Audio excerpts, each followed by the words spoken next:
saya Bang Azam. ID pelajar saya BGN 2024-10365.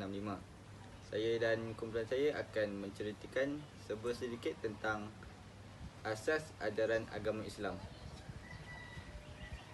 Nama saya Adam bin Muhammad Mahdi. Nama saya Muhammad Syafiq Daniel bin Muhammad Sabri. Assalamualaikum, nama saya Kuzarul Irfan bin Khairul Anwar. Nama saya Muhammad Lutfi Haikal bin Muhammad Zaini. Bagi pendahuluan dia ialah Islam telah melahirkan antara tamadun manusia yang terunggul di dunia.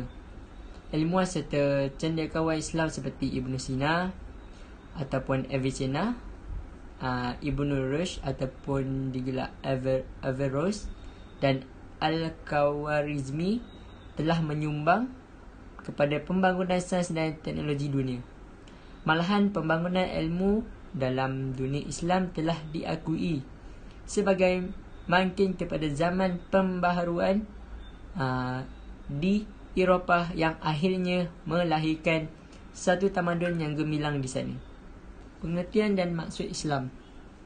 Perkataan Islam berasal dari bahasa Arab, iaitu artinya sejahtera, aman, harmoni dan dirujuk dari istilah memberi makna menyerah diri kepada pencipta yang maha berkuasa dengan mentauhidkannya dengan penuh keyakinan serta melaksanakan segala suruhan dan meninggalkan larangannya.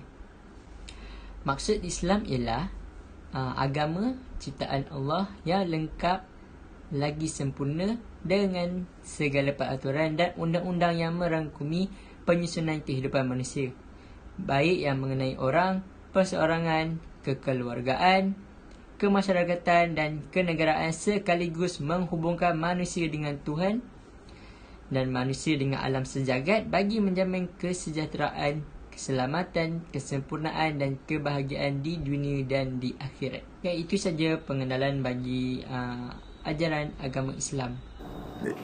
Perayaan yang disambut umat Islam ialah Hari Raya Aidilfitri, Hari Raya Aidiladha, Nuzul Al-Quran, Maulidur Rasul, Ma'al Hijrah dan Awal Muharram.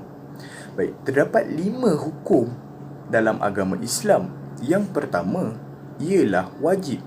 Sekiranya dilakukan akan mendapat pahala, dan jika diabaikan akan mendapat dosa dan akan diseksa pada hari akhirat sekiranya tidak bertaubat. Contohnya, mengerjakan solat 5 waktu dalam sehari semalam, berpuasa pada bulan Ramadan dan berzakat. Yang kedua ialah sunat. Jika dilakukan akan mendapat pahala, namun bila ditinggalkan rugilah seseorang Muslim itu. Yang ketiga pula ialah harus.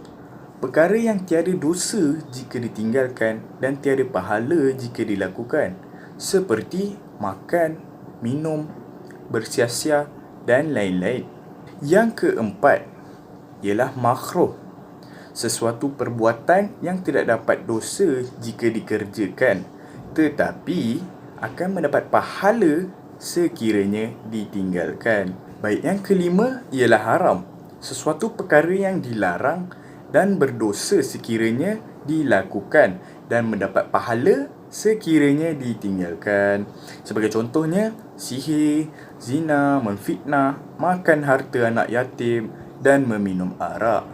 Agama Islam merupakan agama yang turunkan oleh Allah Subhanahu Wa Taala untuk disampaikan kepada Nabi Muhammad sallallahu alaihi wasallam untuk menyusun dan mengatur kehidupan umat manusia dalam kesemua aspek. Perkataan Islam berasal daripada bahasa Arab yang membawa maksud aman, sejahtera dan harmoni. Selain itu, perkataan Islam membawa maksud kepada penyerahan diri pada pencipta yang maha berkuasa, iaitu Allah Subhanahu Wa Taala. Selain itu, Allah juga telah mencipta alam semesta untuk didiami oleh makhluknya supaya mereka dapat beribadah kepada Allah Subhanahu Wa Taala. Sebagai umat Islam, kita haruslah mempercayai dan berpegang teguh kepada 2 rukun di dalam agama Islam, iaitu rukun Islam dan rukun iman. Terdapat 5 perkara di dalam rukun Islam. Yang pertama ialah mengucap 2 kalimah syahadah. Yang kedua, menunaikan solat 5 waktu sehari semalam. Yang ketiga, menunaikan zakat. Yang keempat, berpuasa di bulan Ramadan. Dan akhir sekali, yang kelima ialah menunaikan haji bagi yang berkemampuan. Seterusnya, terdapat 6 perkara di dalam rukun iman yang perlu kita tahu. Yang pertama ialah beriman kepada Allah Subhanahu Wa Taala. Yang kedua, beriman kepada malaikat. Yang ketiga, beriman kepada Rasul. Yang keempat, beriman kepada kitab. Yang kelima, beriman kepada hari kiamat. Dan akhir sekali ialah beriman kepada qada dan Yang qadar. halal adalah yang dibolehkan untuk dimakan dan diminum menurut ketentuan syariat Islam. Segala sesuatu baik berupa tumbuhan, buah-buahan ataupun binatang pada dasarnya adalah halal dimakan, kecuali apabila ada nas Al-Quran atau hadis yang mengharamkannya. Beberapa dalil yang membahas tentang makanan dan minuman halal. Allah SWT berfirman dalam surah Al-Ma'idah ayat 88. Allah SWT yang artinya, dan makanlah makanan yang halal lagi baik dari apa yang Allah telah rezekikan kepadamu, dan bertakwalah kepada Allah yang kamu beriman kepadanya. Selain itu, dalam surah Al-Baqarah ayat 168, Allah SWT berfirman yang artinya, hai sekalian manusia, makanlah yang halal lagi baik dari apa yang terdapat di bumi, dan janganlah kamu mengikut langkah-langkah syaitan, kerana sesungguhnya syaitan itu adalah musuh yang nyata bagimu. Contoh makanan halal. Contoh yang pertama, makanan yang tidak bersih dan memudaratkan kesihatan. Yang kedua, disembelih dengan menyebut nama Allah. Yang ketiga, tidak merosakkan akal fikiran. Seterusnya, pakaian menutup aurat. Aurat merupakan istilah Islam yang melambangkan sesuatu bahagian dari anggota badan, sama ada lelaki ataupun perempuan, yang haram dibuka atau dipamerkan. Dalam arti kata lain, sesuatu anggota badan yang wajib ditutup dan disembunyikan dan haram orang bukan mahram melihatnya.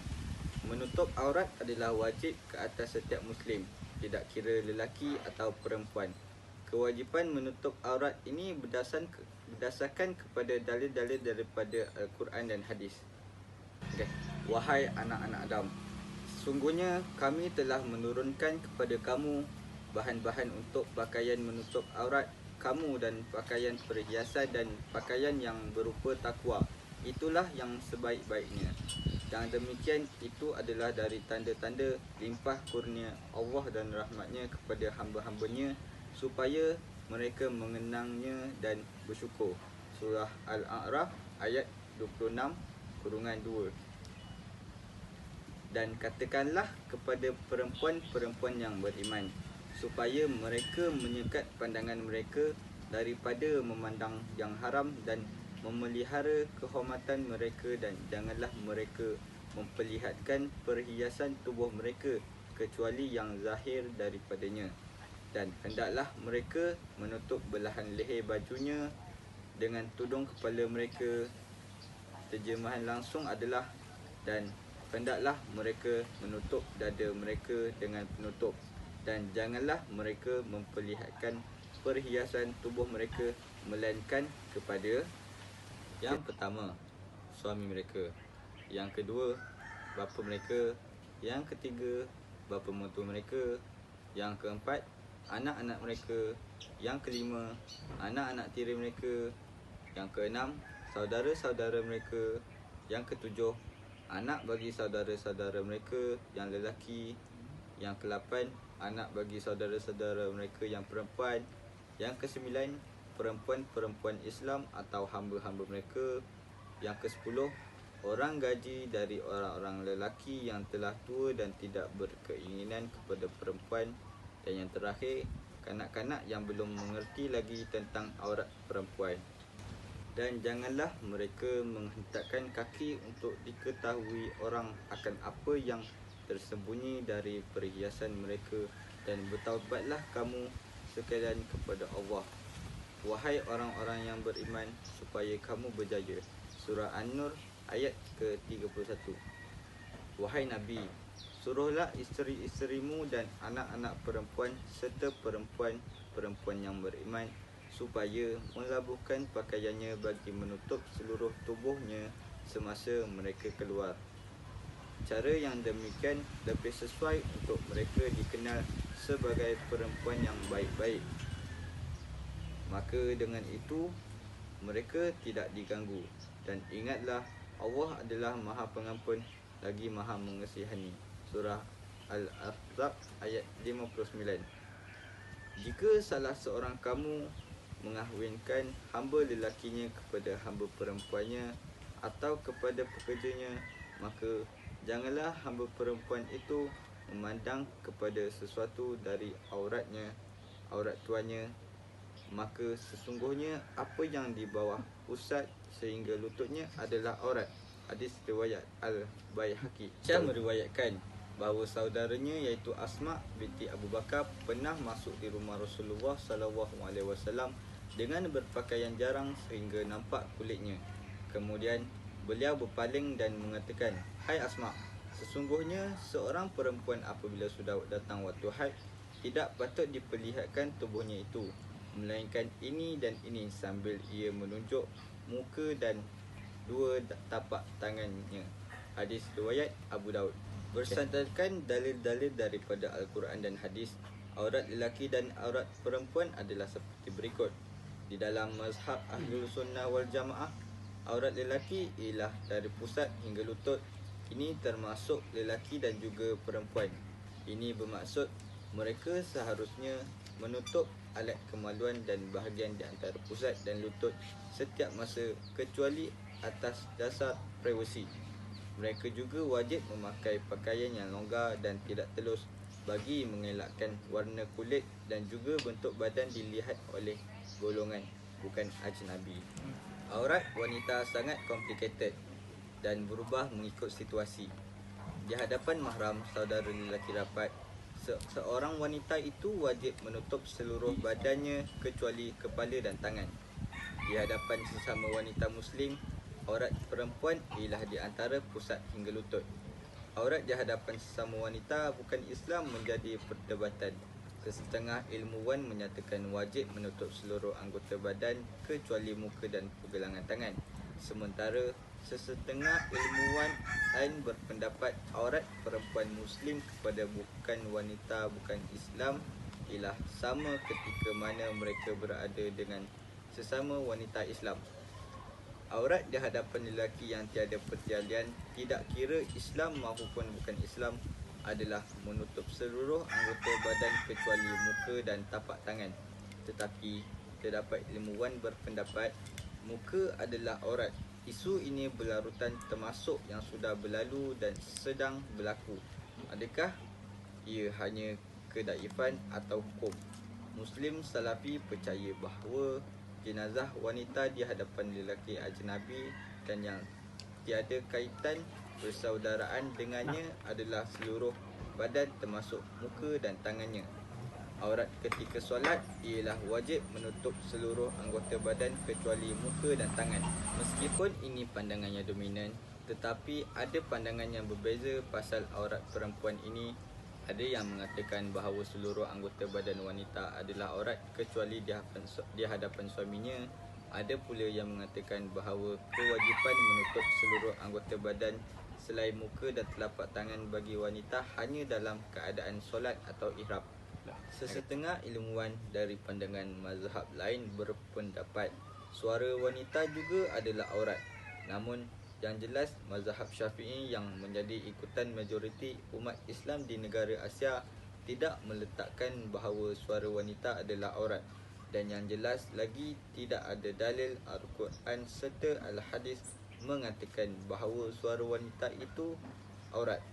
Mazhab Hanafi menjadikan larangan ini sebagai dalil berdasarkan hadis yang melarang wanita menghentak kaki bagi menyembunyikan gelang kaki.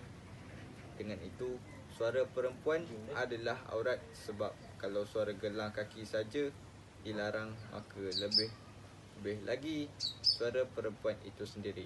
Mazhab Syafi'i dan lain-lain berpendapat bahawa suara perempuan bukan aurat sebab perempuan boleh berjual beli dan memberi keterangan sebagai saksi di hadapan hakim. Selain itu, isteri-isteri Nabi SAW ada yang meriwayat hadis dan mereka juga bercakap-cakap dengan lelaki sedangkan di antara mereka itu terdapat lelaki yang bukan mahramnya.